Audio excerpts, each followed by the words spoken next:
चलिए क्लास को स्टार्ट करते हैं। हम लोग बंगाल शैली और बंगाल शैली के कलाकारों को जो है पढ़ने का काम कर रहे हैं। इसके साथ साथ जो है कुछ प्रमुख जो आधुनिक और समकालीन कलाकार हैं उनके बारे में भी हम लोग जो है पढ़ रहे हैं। आज की क्लास में रामकिंकर बैज से जो है पहला प्रश्न दिया हुआ है। रामकिंकर का सबसे प्रसिद्ध कार्य कौन सा है, ये आपको बताना है। तो रामकिंकर का जो सबसे प्रसिद्ध कार्य होता है वो क्या होता है? संथाल परिवार होता है। अगला देखिए, मुर्गी के साथ एक संथाल महिला किस कलाकार का चित्र है? तो ये भी जो है रामकिंकर बैज का है। मुर्गी के साथ एक संथाल महिला रामकिंकर बैज का प्रसिद्ध चित्र है। आगे बताना है आपको कि निम्नलिखित में से कौन एक मूर्तिकार है? तो इसमें से रामकिंकर बैज जो है मूर्तिकार होते हैं। फिर आपसे पूछा जा रहा है कि इनमें से कौन मूर्तिकार है? तो मूर्तिकार कौन है? रामकिंकर बैज है। संथाल फैमिली का मूर्तिकार कौन है? तो इसके भी मूर्तिकार जो है रामकिंकर बैज होते हैं। रामकिंकर बैज से भी प्रश्न आपकी परीक्षा में देखने को जरूर मिलेगा। किस रूप में प्रसिद्ध है, कौन सा चित्र बनाया है, कौन सा मूर्ति बनाया है। इनकी संथाल फैमिली जो है ये मूर्ति शिल्प काफी प्रसिद्ध है। ये प्रसिद्ध मूर्ति संथाल परिवार की रचनाकार कौन है? रामकिंकर बैज है। संथाल परिवार नामक मूर्ति शिल्प किसके द्वारा बनाई गई है? रामकिंकर बैज के द्वारा बनाई गई है। संथाल फैमिली मूर्ति का चित्रकार कौन है? तो कौन हो जाएंगे? रामकिंकर बैज हो जाएंगे। रामकिंकर बैज थे, तो रामकिंकर बैज जो है मुख्य रूप से मूर्तिकार होते हैं और इसके अलावा जो है चित्रकार रहते हैं, लेकिन यहाँ पे आपको मूर्तिकार ही बताना होगा। निम्न में से कौन एक मूर्तिकार भी है? अब देखिए, मूर्तिकार भी है मतलब इसके साथ साथ चित्रकार भी है, तो कौन हो जाएंगे? रामकिंकर बैज हो जाएंगे।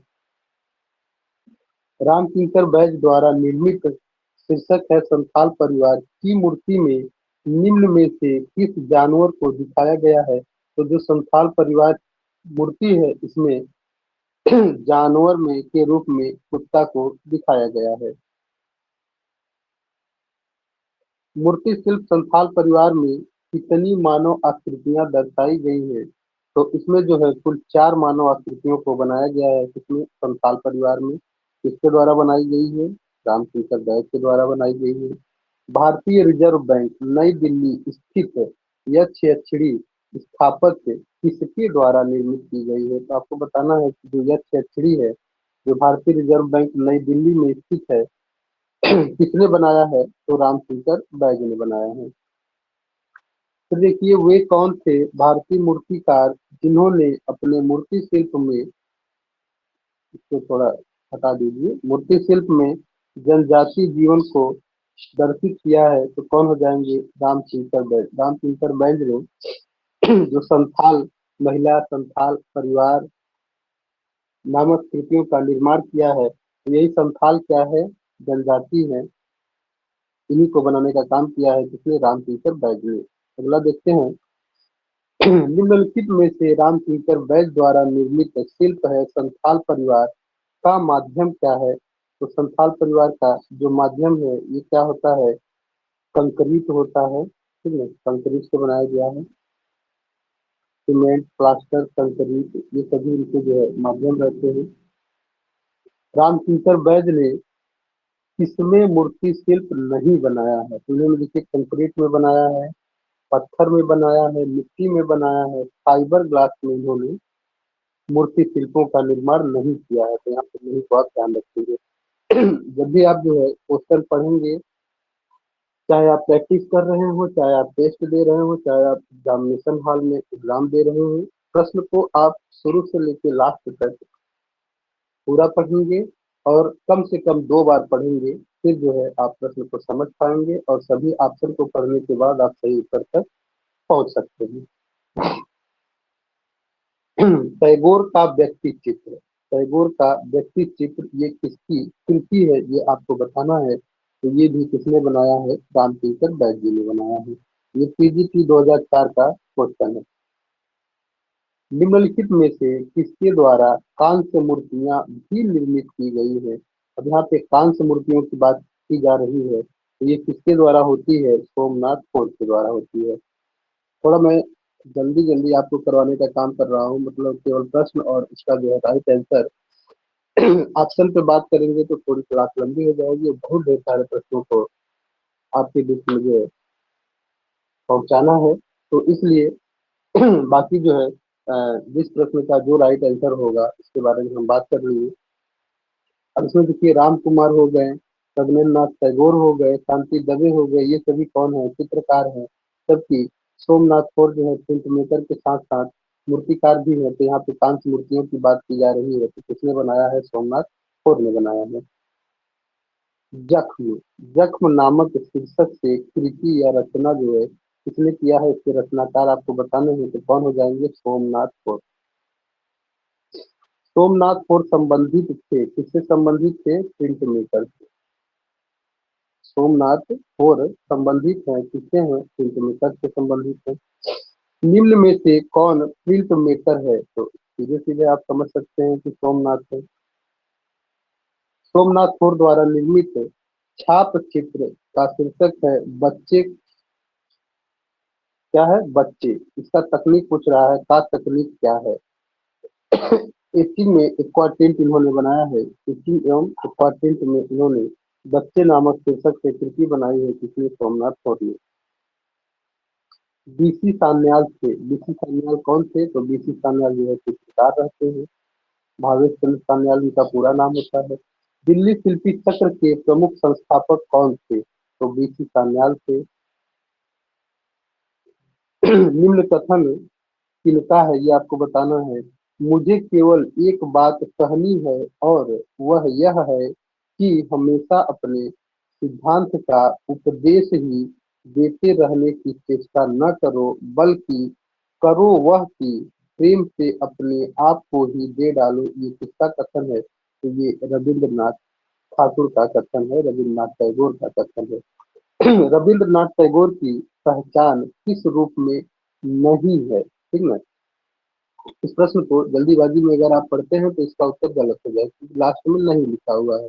रविंद्रनाथ टैगोर की पहचान किस रूप में नहीं है? तो रविंद्रनाथ टैगोर देखिए चित्रकार भी रहते हैं, कवि भी रहते हैं, कहानीकार भी रहते हैं, लेकिन मूर्तिकार नहीं रहते हैं। विचित्र क्लब की स्थापना कब हुई थी? विचित्र क्लब की स्थापना जो है 1915 में हुई थी। प्रसिद्ध कवि रविन्द्रनाथ टैगोर ने अपनी उम्र के 17वें पड़ाव पर आकर किसे अपनाया? तो इन्होंने 17वें पड़ाव पे आकर के क्या अपनाया था? चित्रकारी अपनाया था, 67 या 8 की उम्र में। निम्न में से रविन्द्रनाथ टैगोर द्वारा निर्मित चित्र महिला मुख किस माध्यम में बनाया गया है? यहाँ पे रविन्द्रनाथ टैगोर की बात हो रही है कि इन्होंने महिला मुख किस माध्यम में बनाया है? तो इसको इन्होंने इंक माध्यम में बनाया है। एक कवि चित्रकार जिनकी कर्मभूमि शांति निकेतन। कवि भी थे, चित्रकार भी थे, और उनकी कर्मभूमि कहाँ थी? शांति निकेतन थी। तो रविंद्रनाथ टैगोर जो है कवि भी रहते हैं, चित्रकार भी रहते हैं, तो शांति निकेतन की स्थापना करते हैं, वहीं से सारा कुछ करते हैं। तो इनकी जो है कर्मभूमि कहाँ रहती है? शांति निकेतन रहती है। रविंद्रनाथ टैगोर जिन्हें भारत का प्रथम आधुनिक कलाकार माना जाता है का आत्मचित्र यूरोपीय आधुनिकता के किस वाद से प्रभावित है? ये आपको बताना है। तो ये जो है अति यथार्थवाद से इनके चित्र प्रभावित रहते हैं। इसके रविंद्रनाथ टैगोर के। रविंद्रनाथ टैगोर के चित्र किस प्रकार के हैं? तो ये आधुनिक विमूर्त शैली के हैं। किस शैली के हैं? आधुनिक विमूर्त शैली के हैं। रविंद्रनाथ टैगोर जो है भारत के आधुनिक कलाकार रहते हैं। शांति निकेतन में कला भवन की स्थापना किस वर्ष में हुई? शांति निकेतन की स्थापना 1901 में हुई थी, लेकिन शांति निकेतन में कला भवन की जो स्थापना हुई थी वो 1919 में होती है। और विश्व भारती विश्वविद्यालय की स्थापना शांति भवन में 1921 में होती है। शांति निकेतन की स्थापना किसने की थी? तो शांति निकेतन की स्थापना जो है रविंद्रनाथ टैगोर ने की थी। रविन्द्रनाथ टैगोर किस चित्र शैली से संबंध थे? रविन्द्रनाथ टैगोर जो है किस चित्र शैली से संबंध थे? तो इस प्रश्न में दिए गए सारे ऑप्शन जो है क्या है, गलत है। इसमें सारे ऑप्शन गलत हैं। यहाँ पे होना चाहिए था क्या, आधुनिक। आधुनिक होना चाहिए था। तो इसलिए इस प्रश्न को आयोग ने क्या कर दिया है, सीजीटी परीक्षा 2004 से बाहर कर दिया है। रविंद्रनाथ टैगोर के चित्र किस शैली के हैं? तो रविंद्रनाथ टैगोर के जो चित्र हैं वो आधुनिक शैली के हैं। प्रसिद्ध चित्रकार रविंद्रनाथ टैगोर को नोबेल पुरस्कार किस वर्ष मिला था? तो ये 1913 में मिला था। नोबेल पुरस्कार किसे दिया गया? रविंद्रनाथ टैगोर को दिया गया, 1913 में दिया गया। वह कौन महान भारतीय कलाकार है जिसे प्राचीनता व नवीनता का मिश्रण कर आधुनिक कला को जन्म दिया? तो कौन हो जाएंगे भैया? आर्यन टैगोर यानी रविंद्रनाथ टैगोर। कौन सा चित्रकार लोक चित्रों से प्रभावित था? तो इसका राइट आंसर क्या हो जाएगा? जामिनी राय यानी यामिनी राय या जामिनी राय। लोक चित्रों से प्रभावित कलाकार कौन रहते हैं? जामिनी राय। और ये भी आपके लिए बहुत इंपॉर्टेंट है, इनसे भी हर एग्जाम में एक या दो प्रश्न देखने को मिलता है। आधुनिक भारतीय चित्रकारों में कौन लोक कला से प्रभावित कलाकार है? तो इन सभी नामों में नंदलाल जामनी राय, सरोज देसाई, मुकुल डी में से जामनी राय जो है लोक कला से क्या रहते हैं? प्रभावित रहते हैं। निम्न में से कौन सा कलाकार भारतीय लोक कला से प्रभावित था? तो कौन हो जाएंगे? यामिनी राय हो जाएंगे। देखिए हर बार अलग अलग एग्जामों में ये प्रश्न पूछा गया है, चाहे वो यूपी का टीजीटी हो, पीजीटी हो, कहीं का मतलब किसी दूसरे जो है राष्ट्र राज्य में, जैसे उत्तराखंड हो गया, राजस्थान हो गया, बिहार हो गया, ठीक है, यूपी हो गया। तो हर जगह के एलपी ग्रेड में भी लगभग ये प्रश्न देखने को मिलता है, एनडीएस केवीएस में भी मिलता है, यहाँ तक कि नेट 11 में मिलता है। यानी ये महत्वपूर्ण कलाकार होते हैं जामिनी राय। तो इनसे भी प्रश्न आपको जो है इस बार भी एग्जाम में देखने को मिलेगा। आगे देखते हैं, वह कलाकार जिसने लोक कला को अपनी चित्रण शैली के रूप में अपनाया, तो कौन हो जाएंगे? जामिनी राय हो जाएंगे। निम्न में से किस कलाकार ने बंगाल लोक चित्रों को अपनी अभिव्यक्ति का माध्यम बनाया? बंगाल के लोक चित्रों की बात हो रहा है, तो कौन हो जाएंगे? जामिनी राय हो जाएंगे। बंगाल के लोक चित्र, काली घाट के लोक चित्र, ठीक है। जामिनी राय की कला में प्रयुक्त आकार है। जामिनी राय की कला में प्रयुक्त आकार की बात कर रहा है तो लोक कला प्रेरित आकार है, क्योंकि ये लोक कला से प्रेरित है। यामिनी राय का जन्म कब हुआ था? तो इनका जन्म जो है होता है 1887 में, 1877 में। असंबद्ध चित्रकार का नाम बताइए। तो दिए गए सभी चित्रकारों में से जामिनी राय जो है लोक कला से प्रभावित होते हैं, तो ये क्या हो जाएंगे? असंबद्ध हो जाएंगे। काली घाट के चित्रों से कौन प्रभावित कलाकार है? तो देखिए जामिनी राय हो जाएंगे। बंगाल से पूछे, लोक कला से पूछे, काली घाट से पूछे, तो इसके राइट आंसर कौन होंगे? जामिनी राय हो जाएंगे। संथाल महिला किस चित्रकार की चित्रकृति है? तो संथाल महिला नामक जो चित्र है ये यामिनी राय का है। देखिए संथाल परिवार जो है रामचंद्र बैठ की मूर्ति है और इन्होंने चित्र भी बनाया है। संथाल महिला जो है यामिनी राय का है। और इसके अलावा संथाल स्त्रियां, संथाल महिलाएं, संथाल पुरुष, संथाल बालाएं, संथाल कन्याएं, अगर इस तरीके से पूछता है तो उसके राइट आंसर में आप जो है नंदलाल बोस को बताएंगे। लेकिन जो 2021 के सीजीटी एग्जाम में प्रश्न पूछा गया था संथाल महिला, तो इसका राइट आंसर जामिनी राय होगा। अगला देखिए, भारत का पिकासो किसको कहा जाता है? तो यामिनी राय को भारत का पिकासो भी कहा जाता है।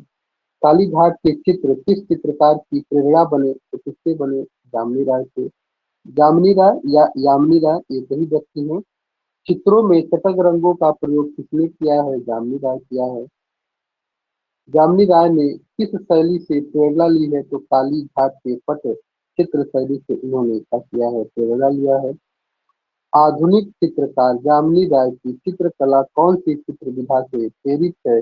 देखिए काली घाट का पटचित्र है, इससे जो है जामिनी राय के चित्र प्रेरित रहते हैं। काली घाट के चित्र बने हैं, किस तरीके के बने हैं? तो ये जो है धार्मिक चित्र बने हुए हैं।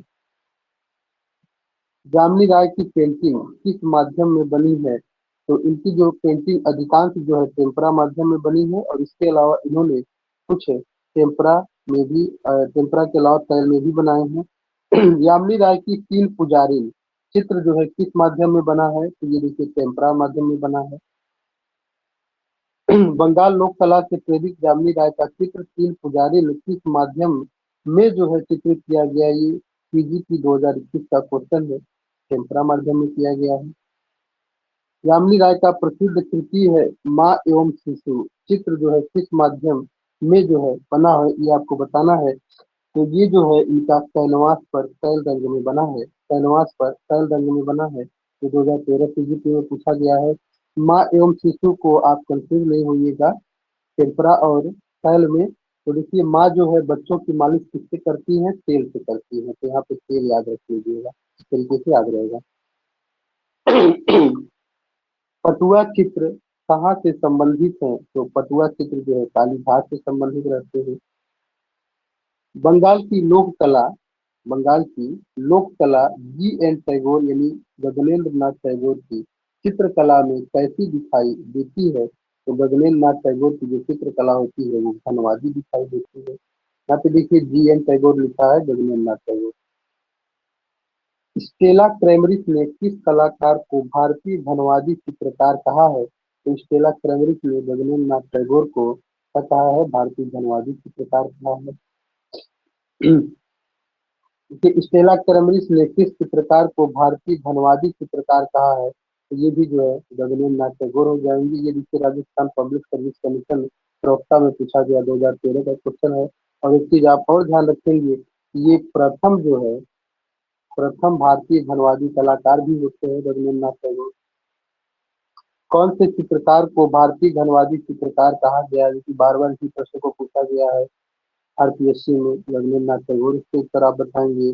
भारतीय धनवादी शैली के प्रथम चित्रकार, देखिए प्रथम पूछ लिया, प्रथम चित्रकार भी रविन्द्र नाथ टैगोर हो जाएंगे। ये पीजीटी 2011 में पूछा गया है। निम्न में से उस चित्रकार की पहचान कीजिए जिसने बंगाल शैली से भिन्न शैली में काम किया। तो बंगाल शैली मेन रूप से जल रंग वाष्प पद्धति के लिए जानी जाती है, लेकिन इन्होंने क्या कहते हैं गगनेंद्र नाथ टैगोर ने इससे हट करके, ठीक है, इससे हट करके इन्होंने जल में भी काम किया, स्याही में भी काम किया, और सबसे बड़ी बात इनकी जो पहचान होती है वो धनवादी के रूप में, व्यंग्य चित्रकार के रूप में होती है। तो इसके राइट आंसर क्या हो जाएंगे? गगनेंद्र नाथ टैगोर। एक बार आप फिर से देखिएगा, निम्न में से उस चित्रकार की पहचान कीजिए जिसने बंगाल शैली से भिन्न शैली में यानी अलग शैली में काम किया। कौन हो जाएंगे? गगनेंद्र नाथ टैगोर हो जाएंगे। गगनेंद्र नाथ टैगोर किस भारतीय आधुनिक कला आंदोलन से संबंधित है? ठीक है, तो ये जो है धनवाद से संबंधित है। गगनेंद्र नाथ टैगोर किस आधुनिक कला आंदोलन से संबंधित है? तो दोबारा से ये प्रश्न पूछा जा रहा है उत्तराखंड के जीआईसी प्रवक्ता में। तो ये जो है धनवाद इसका राइट आंसर हो जाएगा। गगनेंद्र नाथ टैगोर की चित्रकला पर निम्न में से किस कला शैली का प्रभाव था? तो किसका था? धनवाद का था। किसने हास्य व्यंग्य चित्रों का निर्माण किया था?